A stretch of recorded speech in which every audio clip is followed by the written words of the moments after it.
Hey, howdy, hey. Hope you're doing well and welcome back. Coming at you with another different type of video. I don't normally do tutorialized content, so this always feels like a bit of a departure. But recently, my son and his friend have been talking about quitting the finals. We can't have that. There's just some things that they find too frustrating and they don't know what to do. So I've invited both of them to workshop some things and discuss how they can improve and enjoy this awesome game more. So, grab a drink, maybe a snack, peanuts? I don't know. Some things to put in your mouth. You know what? Whatever. I said it. Like and subscribe and shit. If you don't vibe with this video, check out some of my other videos. I do variety content, and I'll be here all week.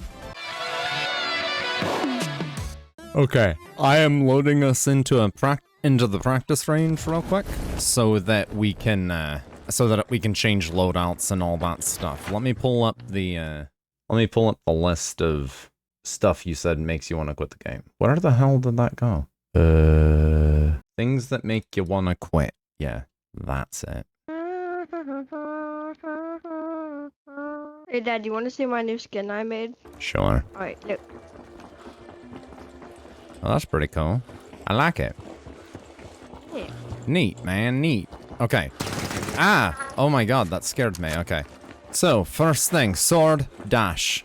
Which class do you guys normally play? Like, let's just cover that. You play light? Well, I play light and medium. I don't know. Okay, well, what util do you like to run? Well, like as of right now, I've been running medium a lot. Okay. I've been running dash with the XP54.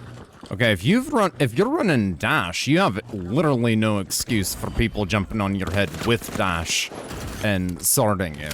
Okay, we'll just get that out of the way first and foremost. If you're running dash and you're complaining about any kind of melee spam, you're just not being aware enough while you play, okay? And, you know, that's fine. It takes some practice to gain that awareness or whatever, but, you know, you'll feel it out. So, Dayton, what util did you say you run on medium? We'll cover medium, because that seems to be more useful. Excuse me. Like, what do you mean utility? Or not utility, I'm sorry. The specialization, the gadget thing. Not the gadgets, actually. Specialization. Do you use Shockwave? No, I use... Well, normally I use Shockwave, but now I've been using the turret more. Okay, well, on medium, personally, what I'm just gonna show you with the basic shit that I usually run. Maybe a modification here or there to make it more appropriate. But anyway, so if you're struggling with people that are dash evading you constantly, just dash spamming, they save all their dashes and throw them all at every single fight with you, every single time. You need more mobility. You can do that with jump pads, you can do that with shockwaves, you know, you can do that with whatever. Because you need to be able to quickly remove yourself from the situation, okay? So to get out with the shockwave, you know, you just shockwave away from them. The main thing to remember with the shockwave is do not ever fight the inertia or momentum that you build up in the direction in which you want to go. So you want to let go of your movement as you're directing your shockwave so that that inertia applies, and then you don't start pushing a direction again to add to that momentum until you lose your train of thought. Until you're facing the proper direction, or you're facing in a way that you can be sure you're pushing the correct direction, okay? Does that make sense? Because, like, if you hold forward and look backwards and do it, you only go, like, that far. But if you... Okay, I got a shockwave. But if... Whoa, my game just kind of did a weird thing. But if you let go and do it, and then hold, you can really go a lot further. Obviously, I landed in a slide, but it's a lot further. Also, Dad, can you go back into replay and look at me doing that emote with that fire behind? Go back into replay? You mean like the replay feature thing? Because there isn't one of those in the finals, unfortunately. I've not done the video on that yet. You have to get assets in this game a different way unless you want to rip them and do it that way. Anyway, so basically any type of dash, you've got M11 dash on the list too. Is that the only dash? Yeah. M11 dash and sword dash. It's the same thing. Because think about it, break it down to the fundamentals, okay? The sword spammer and the M11 spammer are essentially the exact same thing, right? They get in your face, they barrel stuff you, or they try to kiss you, and then they just lay your ass out by clicking. Yeah. And so, or with an M11, you don't even have to click, you just hold it, you know? And then the person dies. So mobility is your friend. Pushing them away with a shockwave as a medium, or pushing yourself away, landing in a slide and stacking all your movement techniques or whatever is really useful. So also, for just for the record, since we've come to it naturally, make sure you can chain your abilities. You know, you got your weapon, you shockwave away, you land in a slide, hit a bounce pad, you know, land in a slide, another bounce pad, yada yada, shockwave. You know, you just chain your stuff together as much as possible. And if you do it at the correct pace, depending on what equipment you have and whatever, the recipe will be slightly different each time. But if you do that correctly, by the time you run out of shit to use, you will not be far off before the first ability or whatever you've used is recharged and ready to go again, you know? Just bear that in mind. When you're running, you're trying to combine all these movement techniques, like jump on a zip line, get that momentum, jump off, slide, you know, break line of sight. And as you are evading a dash player trying to barrel stuff you, or, you know, sodomize you with a sword, or just left click spam you, I guess is a better way to put it. As long as you maintain that distance, there's not a lot they can do, especially the players that are the most annoying, like I said, are the ones that save up all their dashes and throw them all at you all at once. And so if they expend their dashes right out of the gate, you can very easily, reliably kite them around the map, and they're going to be slow or not able to keep up in most instances. And so when you retreat and you're combining all those movement techniques, all the different movement systems to maintain maximum momentum and all that shit, while trying to get away, you try to set up kill lanes or whatever you want to call them. Basically, you break line of sight, you make a little bottleneck, maybe 2 bottlenecks, and you, sorry, Sybil is calling me and that distracted me.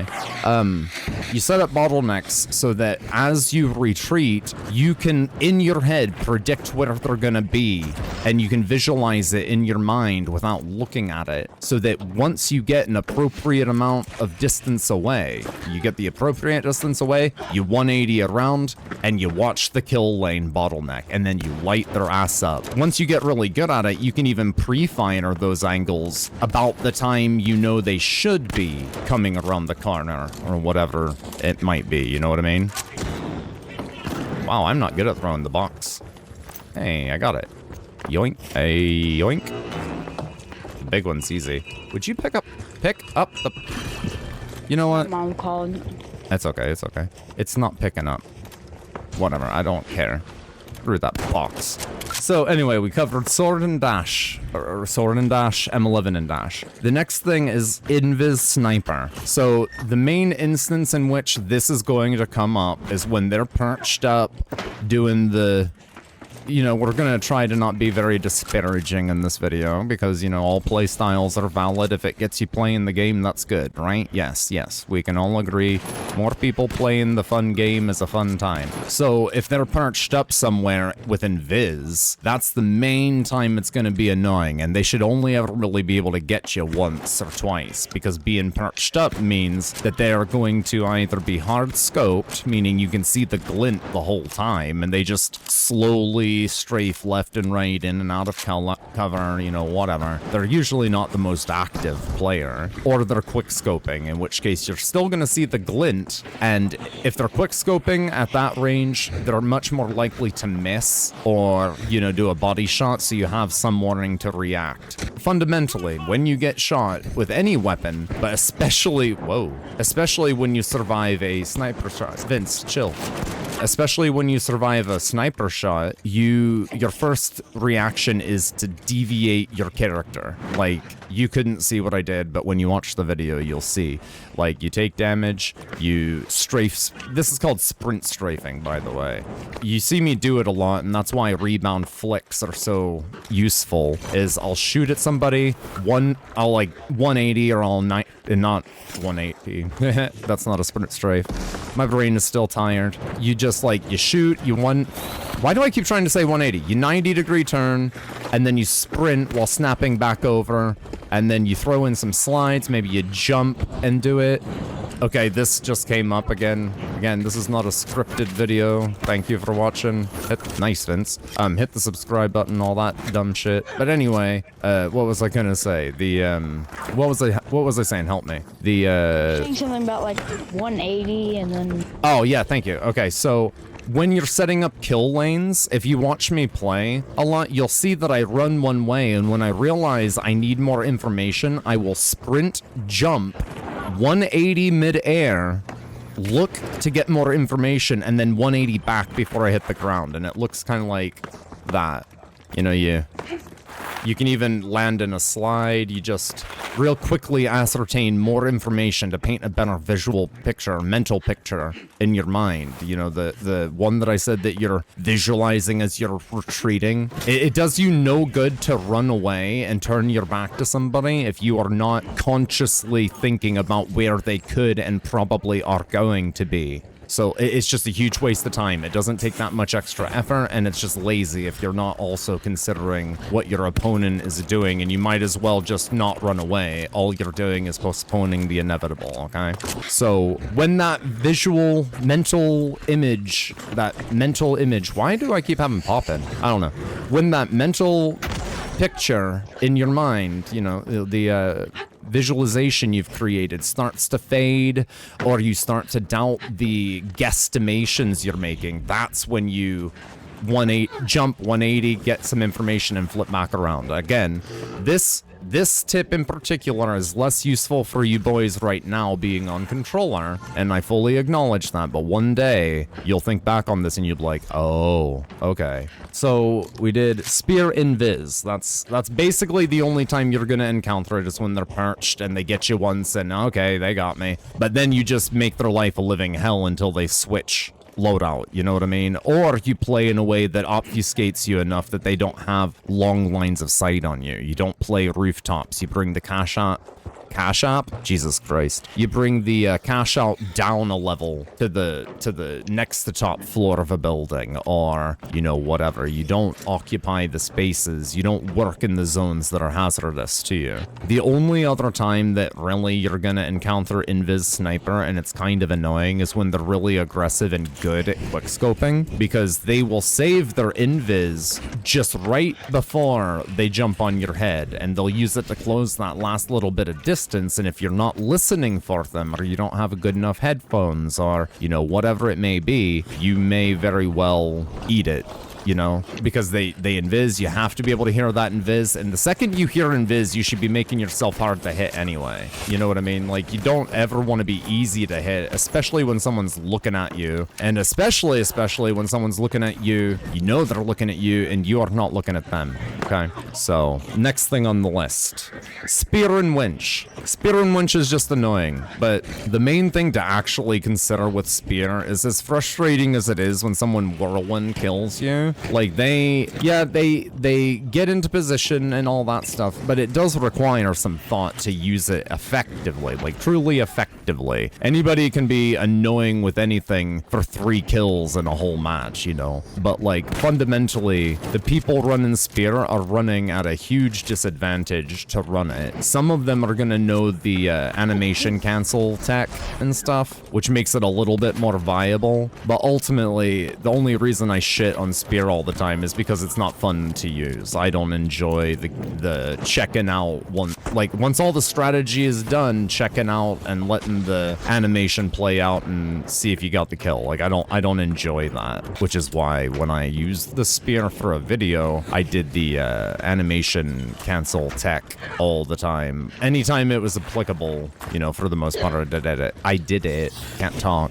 But yeah, that's why. Winch is actually another thing. It feels really cheap. Back in the day, if you got winched, you could turn your camera around and you could continue shooting at the person you wanted to shoot at. But now, say I'm shooting this dude, if I get winched, my camera will snap to wherever the heavy is reeling me in. And it's very annoying.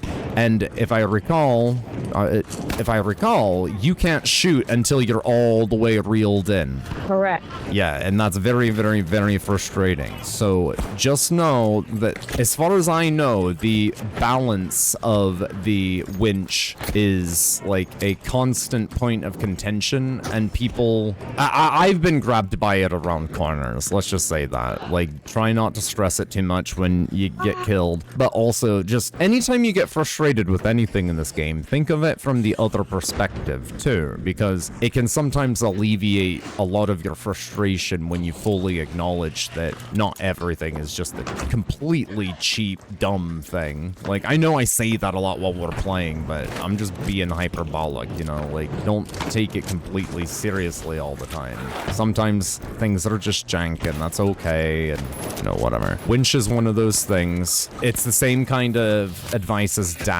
It's just you have to wait to do it. As soon as you regain control, create distance. Unless that heavy that winched you is on like 1 HP and you know you can just like throw out an elbow and get the sucker, make exiting the location your main priority. Displacing them away from you or displacing yourself from the situation. It is the biggest asset in basically every situation, and it should be your go-to reaction 90% of the time when you take damage. Does that make sense? Yeah.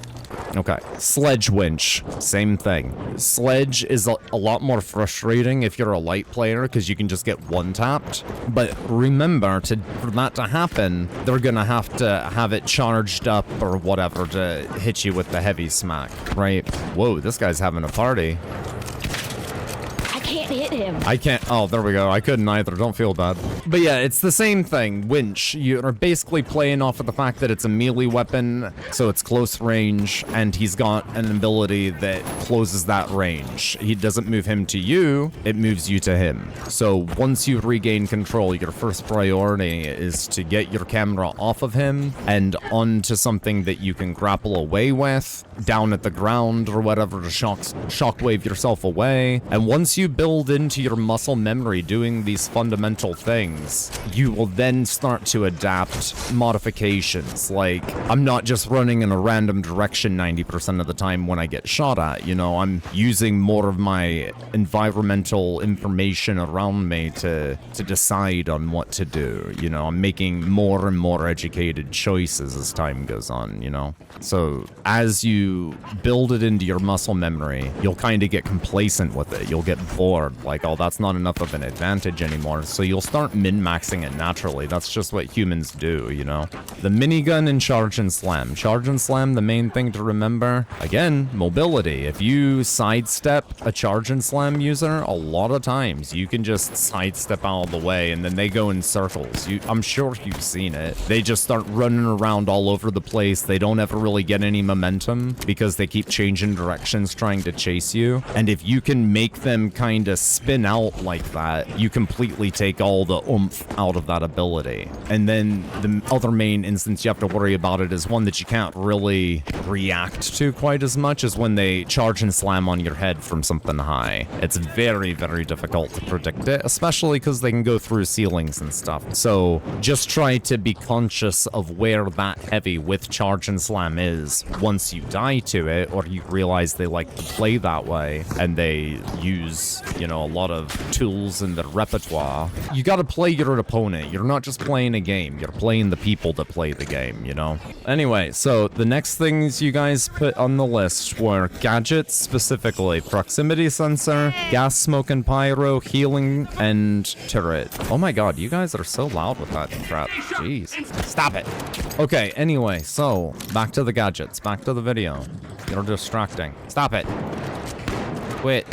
Okay, anyway, proximity sensor. Anytime somebody uses a proximity sensor or a, what are they called? Detection grenades or proximity grenades or whatever. Anything that highlights you to the enemy team, anytime it pops up, it'll say detected. All you need to do the second you see that, if you can afford it, like if you're not right in the middle of killing somebody, deviate.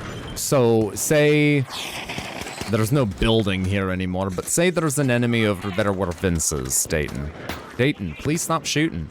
Say Vince is the enemy, right? And I'm right here, and I'm gonna flank around, and I'm going around like this, and all of a sudden it says detected. The very first thing I'm gonna do is probably 180 and start heading the opposite way.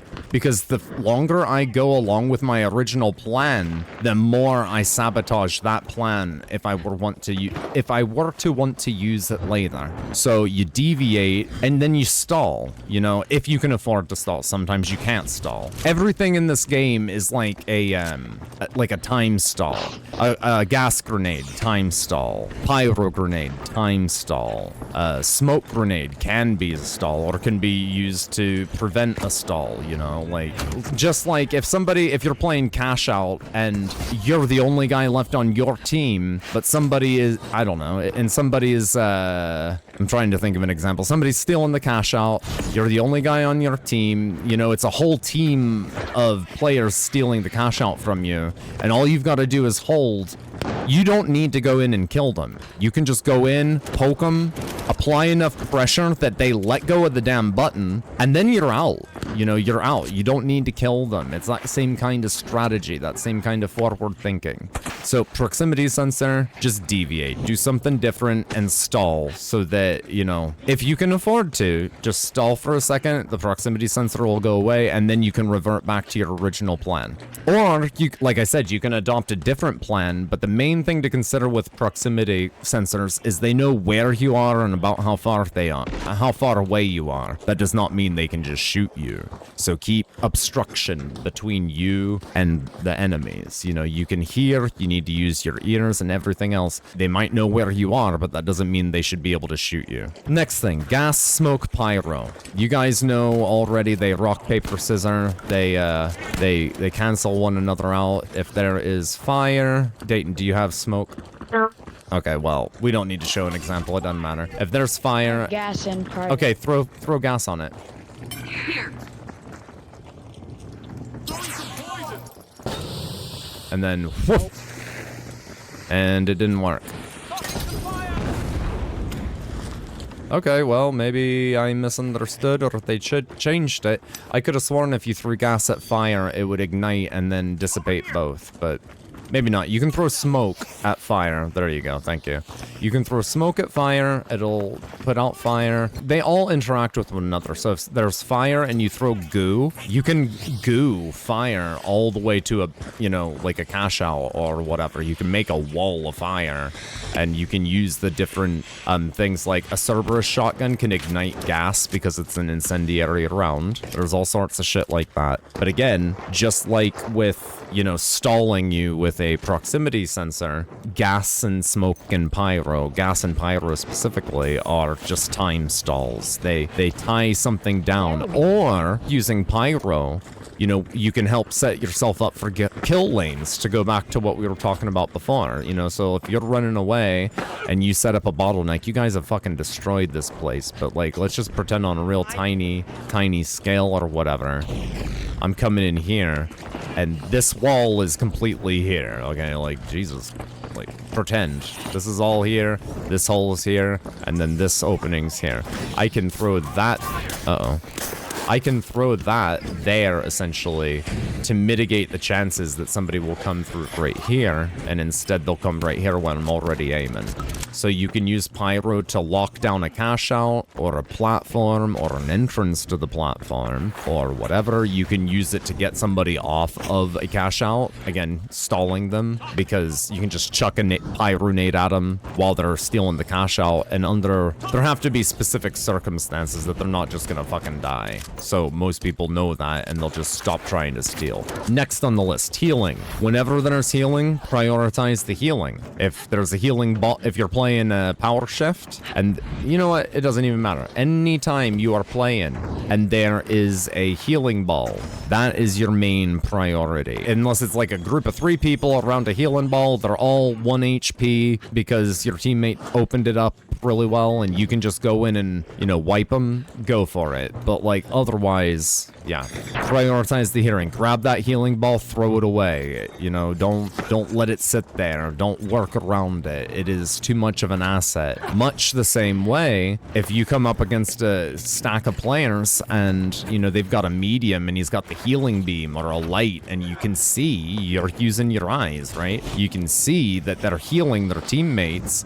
You then shift focus, obfuscate view of the guy that can shoot you, and apply the most pressure to that healer. This is where target switching comes into play. You have to be able to, on the fly, determine, okay, I need to focus this person, now I need to switch even though they're not dead. One of the most valuable things you can learn in any FPS game is to not chase a kill. It's fun, and it's my favorite thing to do, but like ultimately you have to know when to give up on certain kills, or when to maybe not give up, but you know, what am I trying to say? Wait and come back later for You should them. have told that to the sword person yesterday, Dayton.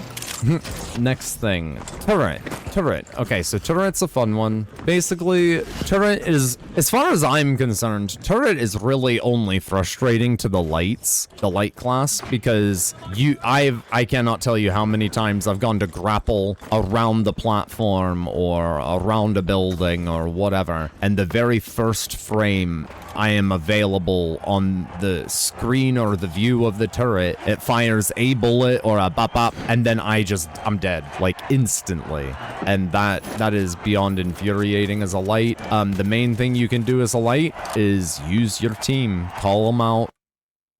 Oh, kicked from server. I knew that was gonna happen. But anyway, let's wrap this up. The best thing you can do in the situation with a turret as a light is call them out to your team, ping them, and avoid them, play around them. Don't get in front of them because they can engage very quickly and, you know, whatever. So, you know, work around them and call them out to your team so that somebody with a more capable weapon can do so. That is, of course, assuming that the turret is accompanied by a, you know, an enemy. If they just put their turret down somewhere and whatever, and you come across it and it's not looking at you, and you don't have any pressure from the enemy team, you have plenty of time with basically any of the light weapons to sit there and melt it. But there's also something to be said for leaving an enemy turret when they've placed it poorly. If they have placed it in a shitty spot that is of no real benefit to them, then leave it alone. Let it stay there, because then they will have to either manually recall it, which will then take them time to get it back in their inventory, or they'll die and have it back or whatever. But my point is, if it's not hurting you,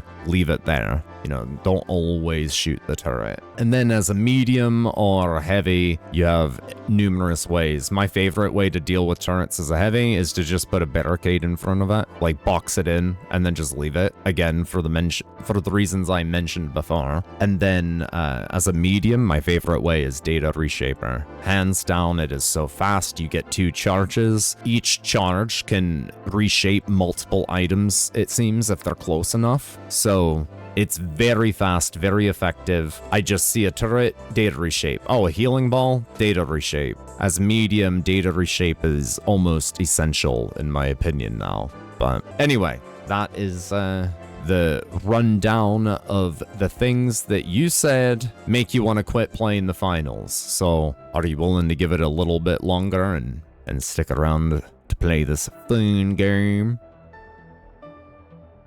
Yes, we are. Okay, very cool, neat, cool.